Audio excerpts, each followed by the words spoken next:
So I've been working on healing like my childhood, my toddler, very young self. And it's been really hard. It's been hard for me to like reparent. It's been hard for me to I don't know. And so anyway, I was just putting my daughter to sleep. And I was hugging her, I was holding her, and like I just have this like deep, like almost like protectiveness of her, and just really, I don't know, really strong bond, I think. I don't know. And not that I don't have a super great bond with my son, he's amazing, but man, I'm getting so sidetracked. It's so hard for me to focus.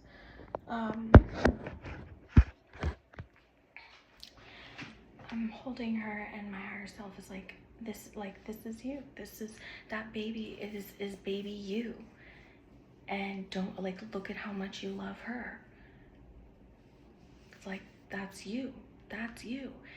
And I started crying, and I was like, oh my gosh, and I was thinking oh, this is a metaphor, but it's really powerful. And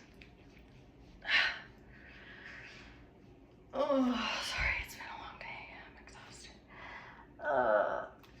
So I'm like, it's a metaphor, but it's really powerful. I'm crying. I'm holding my baby as she's falling asleep. She's so cute in her stupid little marshmallow suit that she wears to bed. And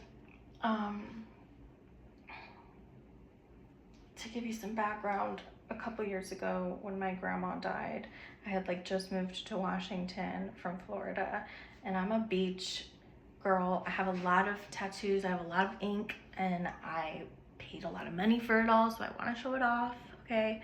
So I like the hot weather. Coming to Washington was a big change, and so that first year, I think in one of my other videos I mentioned that it was just really, really rough. It was really hard. It just rained every day for 9 months, 10 months. It was so bad. So my grandmother died in April.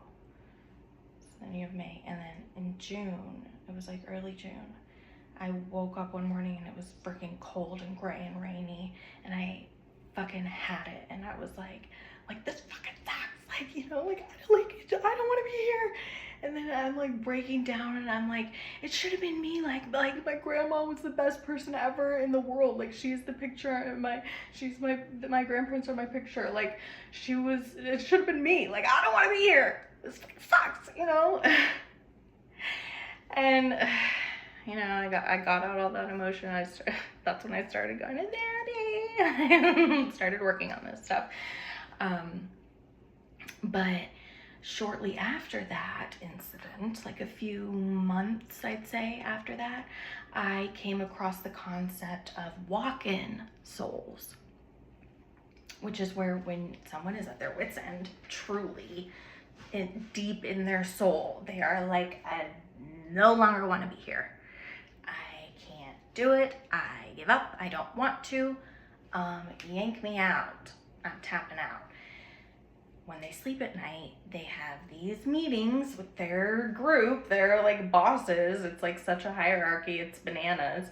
It's like a corporate office or something. But they have they get together and they plan it all out, and they get someone else, another soul who is similar to you in thinking and manners. Just is gonna kind of things will be a little different, but not quite. People will just be something's different about you, but whatever. People change, But they'll step in and take over your body, and you can skedaddle and go home and take a break and take a rest and plan the next one. And that is why, unfortunately, suicide is a no-no. It's frowned upon. It's pretty much the only thing that's frowned upon, and it's because I guess there's a wait list of souls to come here, and so a body is highly sought after, especially since the birth rate is declining, at least here in the US. So they don't want you to dispose of your beautiful body. They'd rather fill it with somebody else who, could not influence, because then when you die, you influence so many other lives, so many other souls, so many other people, so many other plans. So don't do it. Don't do it, baby. It's okay. Don't do it. I promise. Okay, so where was I? Right, walk-in souls. So I came across this concept of walk-in souls, and I was like, what do you fucking bet? What do you fucking bet that around June, when I was like, I've had it, I'm done, pull me out, I stepped out and my grandmother stepped in, and I was like, yeah, I bet, like I kind of joked about it. I was like, yeah, I'm a walk-in soul, like I'm my grandma. I'm my, that song, if you're a millennial, an older millennial probably, I'm my own grandpa. I am my own grandpa. Okay, anyway, so I would like joke about it and shit. Then I got pregnant with my second child, and we didn't know what the gender was, but it turned out, I was like, what if I am my grandma, and so, and I'm pregnant, and so the baby that's gonna be born is Kimberly's original soul, like the soul that was me that said I tap out and took a little break. What if that baby was in me?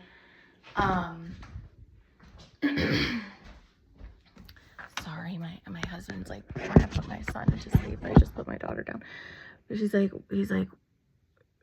I was like, what if that baby is in me? That's little Kimberly that I'm gonna birth, so I can reparent her and love her and unconditionally, and like just whatever.